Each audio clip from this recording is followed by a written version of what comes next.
আল্লাহ তাআলা কুরআনুল কারীমের মধ্যে বয়ান করতেছেন, ইয়া আইয়ুহাল্লাযীনা আমানু, হে যারা ঈমানদার আছো, ইত্তাকুল্লাহ, তোমরা আল্লাহকে ভয় করো, ওয়াল তানজুরু, তোমাদের প্রত্যেকের তাকানো উচিত, নাফসুম মা কদ্দামাত লিগাদ, তোমাদের পূর্ববর্তীদের দিকে তারা পূর্বে কি প্রেরণ করেছে, ওয়াত্তাকুল্লাহ, তোমরা আল্লাহকে ভয় করো, তোমরা আল্লাহকে ভয় করো। আমার আল্লাহ এই কথা বইলা ক্ষান্ত হন নাই, ওয়াত্তাকুল্লাহ ইন্নাল্লাহা কবীরুম বিমা তা'মালুন। আল্লাহ কয়, বান্দা, নিশ্চয় আমার আল্লাহ তাআলা সকল বান্দাদের অন্তরের খবর সম্পর্কে অবহিত। এবার আপনারা বলেন, ও মহিষাকালীর বাবারা, আমরা মনে মনে ভালো চিন্তা করি না খারাপ চিন্তা করি, মানুষের ক্ষতির চিন্তা করি না ভালো চিন্তা করি, আমার আল্লাহ এই খবর সম্পর্কে জানে কি জানে না? এ মুসলমান, এ নবীর উম্মতের দল, হযরত আবুল হাসান নূরে বাগদাদী রাহমাতুল্লাহ আলাইহি নামক একজন আল্লাহ তাআলার বান্দা ছিলেন, যিনি বসবাস করতেন বাগদাদ নগরীতে, জিনার বাড়ি হইল শামদেশে। উনি শামদেশ থেকে পড়ালেখা করার জন্য বাগদাদে আগমন করেছে। আবুল হাসান নূরে বাগদাদী উনি কোনো সাধারণ ওলি না। যেই জামানায় সুন্নুন মিশরি, যেই জামানায় সোনায়েত বাগদাদী, যেই জামানায় বড় বড় ওলি ছিলেন, ওই জামানার ওলি হইল হযরত আবুল হাসান নূরে বাগদাদী।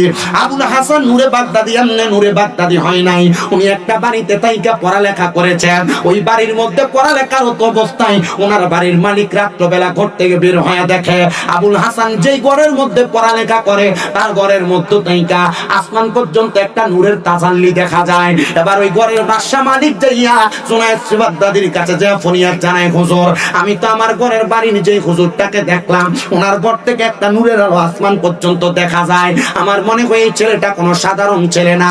সোনায়েত বাগদাদী কয়, না না, উনি কোনো সাধারণ ছেলে না, ওনার জন্মের আগে ওনার আব্বা জান ইন্তেকাল করেছে, ওনার জন্মের পরে 7 বছরের মাথায় ওনার আম্মা জান ইন্তেকাল করেছে, কিন্তু ওনার আম্মা জান ওনার জন্মের পর থেকে, যখন থেকে ওনার রক্ত প্রবাহিত হওয়া বন্ধ হয়েছে, এরপর থেকে আর কোনোদিন উনি তাহাজ্জুদের নামাজও কাজা করে নাই। আমরা তো ফজর বলেন, জোহর বলেন, আসর বলেন, মাগরিব বলেন, এশা বলেন, আমাদের 5 ওয়াক্ত নামাজের তো কাজা হয়ে যায়। আর হযরতে আবুল হাসানের মা, উনি তাহাজ্জুদের নামাজ কাজা করতেন না, উনি তাহাজ্জুদের নামাজ ছাড়তেন না। এবার বলেন, এই নামাজের বরকত আছে না নাই? আপনাদের কি কষ্ট হইতেছে? নামাজদার বরকত আসেনি? আছে। আপনাদের যদি কষ্ট হয়, আপনারা ধৈর্যের সাথে বসবেন। কত সুন্দর হইতো যদি সবগুলা মানুষ বসতো, তারাই আওয়াজ শুনে না। আমরা কইেন না, আমি না কয়ে দিলাম, বলা যাবে না, আপনারা দাঁড়াই আওয়াজ শুনে। মানে সামনে থাকলে দেখে দেখে ওয়াজ করতাম, এবং তারা আমার দেখে, আমি আর দেখি না। আচ্ছা, যদি ফোলা মাইয়ারে দেখে, মাইয়া যদি ফোলারে দেখে, ফোলা যদি মায়েরা না দেখে, বিয়াটা হইয়া গেল গা, তে 500 টাকা যদি যায় দেয়, ফোলাটা কালা, মায়েরা কালা, তখন আর তার রুচি লইব গোটার প্রতি। এই অবস্থা এমন হইলো, তোমরা আমার দেখে চিনবা, কিন্তু আমি তোমার চিনতাম না। আজকাল যে ঢাকা শহরে ঘুরি আর কুমিল্লা শহরে ঘুরি, হুজুর আসসালামু আলাইকুম, চিনছুন হুজুর আমারে? না চিনছি না তো। বাড়ি কো? হুজুর কিশোরগঞ্জ। মাহফিল করছুন যে জয় কা? তুই আমার দেখছস? আমি তোরে দেখছি। না দেখি নাই তো হুজুর, তো তোরা চিনলাম কেমনে আমি? বিষয় তো এইটা হয়েছে, তোমরা আমার দেখতেছ, কিন্তু আমি তোমরা দেখতেছি না। মন চাইলে বইও, মন না চাইলে বইয়ার দরকার নেই। আল্লাহ আমরারই কবুল করো, আমিন কর। ওয়াজ এটা দর্শি, এটা করবুনি, আপনারা আসুননি। মুহাব্বতে দুরূদ শরীফ পড়েন, আল্লাহুম্মা সাল্লি আলা। মোবাইলটা কি আচ্ছা আচ্ছা, মুহাম্মাদ ওয়া আলা আলি।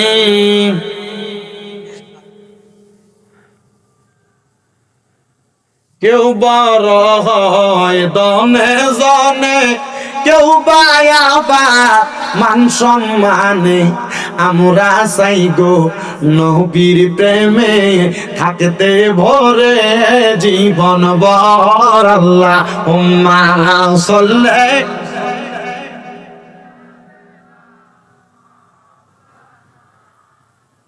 ওয়া আলা আলি সাইয়্যিদিনা।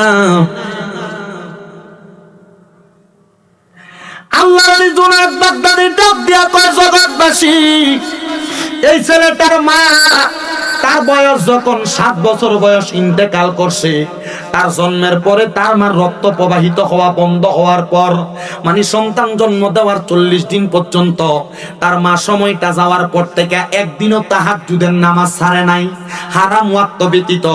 কিন্তু তার মা জননী যখন সে ব্যক্তির 6 বছর বয়স, তখন তাইকা সে তার আম্মা জানলে অনুসরণ করে তাহাজ্জুদের নামাজ পড়ে। আসেন রে বাবারা, আমি আপনাদেরকে তাহাজ্জুদের নামাজের একটু ফজিলত বর্ণনা করি। আমার আল্লাহ কুরআনুল কারীমের মধ্যে বলেন, ওয়া মিনাল লাইলি ফাতাহাজ্জাত বিহি নাফিলাতান লাকা আসা আইয়াবাসাকা রাব্বুকা মাকামাম মাহমুদা। আল্লাহ কয় নবী, আপনি রাতের কিছু অংশে তাহাজ্জুদের নামাজ আদায় করেন, অতি সত্বর আপনাকে মাকামে মাহমুদ, প্রশংসার জায়গা দেওয়া হবে। আমার নবীজি এই আয়াত যখন আমার নবীর উপর নাযিল হইছে, আমার নবীজি মা আয়েশা সিদ্দিকা রাদিয়াল্লাহু তাআলা আনহার সাথে একই হুজরা মোবারকের মধ্যে অবস্থান করতেছে। আমার নবীজি সাজদার মধ্যে যে কান্নাকাটি করতেছে। নবী যখন এশারের নামাজের পর থেকে নামাজের সিজদা দেয়, আম্মা জান আয়েশা কয়, আমার নবীর এত লম্বা সিজদা, এত লম্বা রুকু আর কোনোদিন দিতে দেখি নাই। আমার নবীজি 2 রাকাত নামাজ পুরা রাত্র পর্যন্ত আদায় করে ফেল। কথা কত এখন দাঁড়িয়ে রয়েছে এখানে।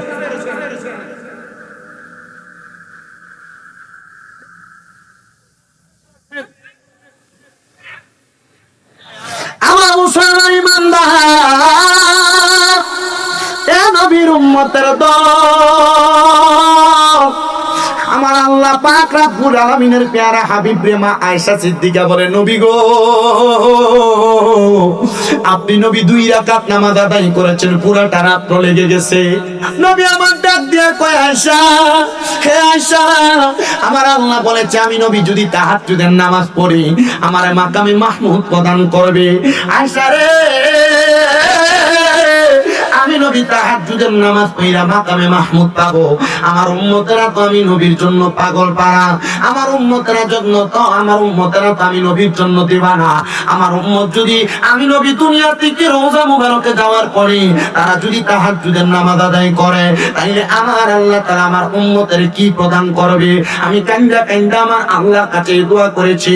আম্মা জান আয়েশা কই, নবী গো, আপনি তো মুস্তাজাবাতুদ দাওয়াত, আপনি কোন দোয়া করলে আমার আল্লাহ দোয়া ফিরায় না। আমার নবী ডাক দিয়ে কই, আয়েশা, আমার আল্লাহ তাআলা আমি নবীর দোয়া কবুল করেছে।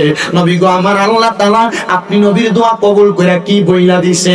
আমার নবী ডাক দিয়ে কই, আয়েশা, আমার আল্লাহ তাআলা বলছে আমার উম্মত যদি তাহাজ্জুদের নামাজ পড়া আমার আল্লাহর কাছে কোনো কিছু চায়, আমার আল্লাহ উম্মতের তা দান করব। এরপর তার অন্তরালের মা বোনেরা, আপনার ঘরের মধ্যে শান্তি হয় না, আপনার ঘর থেকে অভাব অনটন যায় না, আপনার ঘরের মধ্যে থেকে রোগ বালা মুসিবত যায় না। এ যুবক, বিদেশ যাওয়ার চেষ্টা করে চাইতে পারো না, ব্যবসা করেন মুরব্বীরা, বরকত হয় না। আমি বলবো 5 ওয়াক্ত নামাজের পাশাপাশি তাহাজ্জুদের নামাজটা আদায় করবেন, দেখবেন আমার আল্লাহ তাআলা অসংখ্য পরিমাণ রহমত, অসংখ্য পরিমাণ বরকত আপনার দান করবে। কঠিন কোন রোগে যদি আক্রান্ত থাকেন, আপনি তাহাজ্জুদের নামাজ পড়ে আল্লাহর কাছে দোয়া করবেন, দেখবেন আমার আল্লাহ তাআলা কঠিন রোগ থেকে শেফা দান করবে। কঠিন কোন বিপদে যদি পড়ে থাকেন, তাহাজ্জুদের নামাজ পড়ে আল্লাহর কাছে কান্নাকাটি করবেন, আমার আল্লাহ তাআলা নামাজের বরকতে আপনার বিপদ থেকে উদ্ধার করবে। আপনি যদি দুনিয়ার জমিনের মধ্যে টেনশন বালা মুসিবতের মধ্যে থাকেন, তাহাজ্জুদের নামাজ পড়ে দোয়া করলে আল্লাহ দোয়াটা কবুল করবে। এবার হযরতে জুনায়েদ বাগদাদী ডাক দিয়া কয়, এই আল্লাহর বান্দা আবুল হাসানের একটা পাওয়ার হইল, তার মা জননী 6 বছর বয়স থেকে যখন তাহাজ্জুদের নামাজটা আদায় করতেন, সেই সন্তান তার মাকে দেখা দেখা তাহাজ্জুদের নামাজ পড়ে। ওই সন্তানের তাহাজ্জুদ নামাজ যখন পড়ে, তার নামাজটা আমার আল্লাহর কাছে একাগ্রতার সাথে কবুল হয়ে যায়। সে যখন নামাজ পড়ে, তার নামাজের সময় আল্লাহর অসংখ্য পরিমাণ রহমতের ফেরেশতারা তার ঘরে নাযিল হয়। এই জন্য তার ঘর থেকে আসমান পর্যন্ত একটা নূরের তাজাল্লি দেখা যায়। এবার ডাক দিয়ে কই, হুজুর, এই নূরের তাজাল্লি যেহেতু দেখা যায়, আমার তো স্ত্রীর গর্ভের মধ্যে কোনো সন্তান হয় না, আমার স্ত্রী দুনিয়ার জমিনে কেমন ভাবে চলাফেরা করে? আমি কত চিন্তা করলাম, আমার আমার স্ত্রীর কেন সন্তান হয় না? আল্লাহর কাছে কত দোয়া করলাম, আল্লাহ তো আমাদেরকে একটা সন্তান দান করে না। এখন না ডাক্তার বাইন হইছে, ডাক্তার বাইন হইয়া কত রকমের চিকিৎসা বের করছে। স্বামীর দোষ না স্ত্রীর দোষ এটা ডাক্তার বলতে পারে, কিন্তু মুসলমান ও নবীর উম্মতের দলেরা একটু অন্তরের কানটা লাগাইয়া বয়ানটা শ্রবণ করবেন, তখন কিন্তু স্বামী স্ত্রীর দোষ বাহির করা যাইতো। মানে এখন যে যুগ আসছে, স্বামীর যদি সমস্যা হয় ডাক্তার বলতে পারতেন যে স্বামীর সমস্যার কারণে বাচ্চা হচ্ছে না। স্ত্রীর সমস্যা হলেও ডাক্তার বলতে পারেন যে স্ত্রীর সমস্যার কারণে বাচ্চা হচ্ছে না। এগুলো কিন্তু আল্ট্রাসোনোগ্রাফির মাধ্যমে বলা যায়। কিন্তু তখন সেই সমস্যার সমাধান ছিল না। হযরতে আবুল হাসানের ওই আল্লাহর বান্দাটা ডাক দিয়া বলতেছেন, তিনি যার বাড়িতে বসবাস করেন তিনি বলতেছেন, আমার স্ত্রীর গর্ভ থেকে 11 বছর পর্যন্ত কোনো সন্তান হয় না। কয় বছর? 11 বছর কোনো সন্তান হয় না। আপনি বলেন হুজুর, এমন কোন মাধ্যম আছে যেই মাধ্যমের মাধ্যমে আমি সন্তান পাইতে পারি? এবার আবু হাসান ডাক দিয়ে কয়, বাবা আপনি কি আল্লাহর কাছে কামনা করেছেন সন্তানের জন্য? বলে হ্যাঁ, আমি আমার আল্লাহর কাছে কম দোয়া করি নাই। এবার ডাক দিয়ে কয়, আপনার স্ত্রীকে আল্লাহর কাছে কামনা করেছে সন্তানের জন্য? আপনারা কোন আমার আল্লাহর কাছে কামনা করলে আল্লাহ সন্তান দিতে পারে কি পারে না? কিন্তু বাবারে, আমার আল্লাহ তাআলার কাছে আপনি ডাইরেক্ট কামনা করতে গেলেন, পাইলেন না তো পাইলেন না। কারণ আপনার দুনিয়া এবং আখিরাত আপনি ক্লিয়ার করার জন্য কোন হক্কানি রব্বানি মাশায়েখে আযম পীরের হাত আপনি ধরেন নাই। যেহেতু সাবজেক্টটা শানে আউলিয়া, আউলিয়া কেরামের শান ও মানাজমতের বয়ান আমি আপনাদের কাছে করব। আপনি যদি হক্কানি একজন পীরের হাত ধইরা আপনি যদি ওনাদের তালিম তরবিয়ত মোতাবেক চলাফেরা করেন, তাইলে আপনি দুনিয়া থেকে ইন্তেকাল করার আগ পর্যন্ত আপনার আখিরাত পরিষ্কার হয়ে যাবে। কারণ আপনি দুনিয়াতে আখিরাতকে সুন্দর করার জন্য আপনি কাজকর্ম করেছেন। এই জন্য আশেক বলে, ওই চাইলে কেউ পীরের বস্তু নাহি নিতে পারে, আবার উপযুক্ত হইলে রে দয়াল টান দিয়া নে কাছের তারে, টান দিয়া নে কাছে। আর জোর করিয়া দিবে তোরে, জোর করিয়া, জোর করিয়া দিবে তোরে বাবের যত প্রেম জ্বালা। কেউ বুঝিতে পারে না রে পীর মুর্শিদের খেলা, আরে অলি আল্লাহর খেলা। আর জোর করিয়া বুঝতে গেলে, জোর করিয়া, জোর করিয়া বুঝতে গেলে তার গটে মরণ জ্বালা। কেউ বুঝিতে পারে না রে অলি আল্লাহর খেলা, আরে পীর মুর্শিদের খেলা।